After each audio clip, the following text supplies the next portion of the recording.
All right, everyone, welcome back for another deep dive. Yeah, great to be here. Today, we're going deep into the world of football. Okay, sounds good. But not just any footballer. Right. We're talking about George Best, Of course, a legend.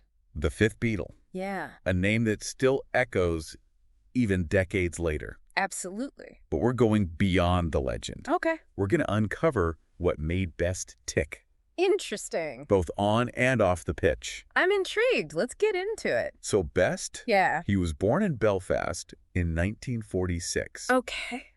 And get this, Hmm. scouted by Manchester United at 15. Oh, 15. I know, right? That's incredible. 15. Younger than most kids getting their driver's licenses these days. Absolute. To be noticed at that age by a club like Manchester United. It's unbelievable. Even back then, they were a powerhouse in the football world. He Yeah. plucked from obscurity like that. Right. At 15. It really speaks volume It does. about his raw talent. Oh, absolutely. So let's talk about that talent. Everyone knows Best was a magician with the ball. Oh, yeah, he was something special. But what really set him apart? Well, you see, What made him more than just a skilled player? I think, well, for me, Best was a true innovator. Okay. He wasn't just about speed and power, Right. although he had plenty of both. Yeah, of course. He was unpredictable. Wow. He mastered these moves like the dummy, Oh, yeah. faking out defenders.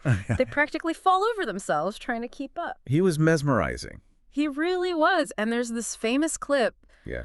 from the 1966 European Cup quarterfinal Okay. against Benfica. Oh, yeah, I think I've seen this one. You know, the one where he just dances around the entire defense? Yeah, that's the one. Scores 2 goals Unbelievable. and just leaves those Benfica players looking completely bewildered. It's just completely outclassed. The Portuguese press dubbed him El Beetle. I love that nickname. Yeah, it really stuck with him. Yeah. And it wasn't just about the goals. It was the artistry, the Yeah. flair, the audacity of it all. It's really something else. It really is. And that artistry really captivated the world. Oh, it did. I mean, it's crazy to think that a footballer Yeah. in the 60s Yeah. could reach, like, Beatlemania level fame. It's incredible, right? Yeah. I think it's important to remember the social context, too. Okay. The world was changing. Yeah. Youth culture was exploding. Right. And Best, Yeah. he really embodied this youthful rebellion. He was a fashion icon. Totally. Pushing boundaries Yeah. with his haircuts and his clothes. Absolutely. Seen at all the parties Yeah. with rock stars and models. He was a star.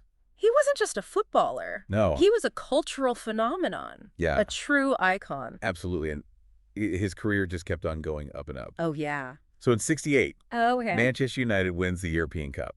Beating Benfica again? Again. Yeah. It's incredible. Yeah. Best scores in the final. Amazing. He was unstoppable. He really was. That same year, Yeah. he wins the Ballon d'Or. The best player in the world. Officially. Period. At the top of his game. Absolutely at the top of his game. What a moment. It really seemed like Yeah. Best had the world on a string, you know? It seemed that way. But, Yeah. and this is where things get really complicated. Okay.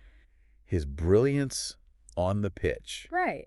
it masked this growing personal struggle. Right. Fame, as they say, comes with a price. It often does. And Best was starting to pay it. Yeah. Best was notoriously open It was. about his lifestyle. That's true. And there's this famous quote of his. Yeah. He said, "I spent a lot of money on booze, birds, and fast cars. The rest I just squandered." It's a classic Best quote. It is, but Really? it wasn't just a cheeky soundbite. No. It was a glimpse into this life that was increasingly spiraling out of control. Yeah. You can see that. So how did this affect his performance on the pitch? Well, his decline wasn't immediate. Oh. You'd still see flashes of that old brilliance. Oh, yeah. Even into the early 70s? Okay. But the consistency was gone. Yeah. He left Manchester United in 74, bounced around to a few smaller clubs, Yeah. but he never quite found his footing again. Yeah, it's sad. He was battling alcoholism, Yeah. and it just started to overshadow everything. It's a familiar story. It is, unfortunately. And off the pitch, things were just as turbulent.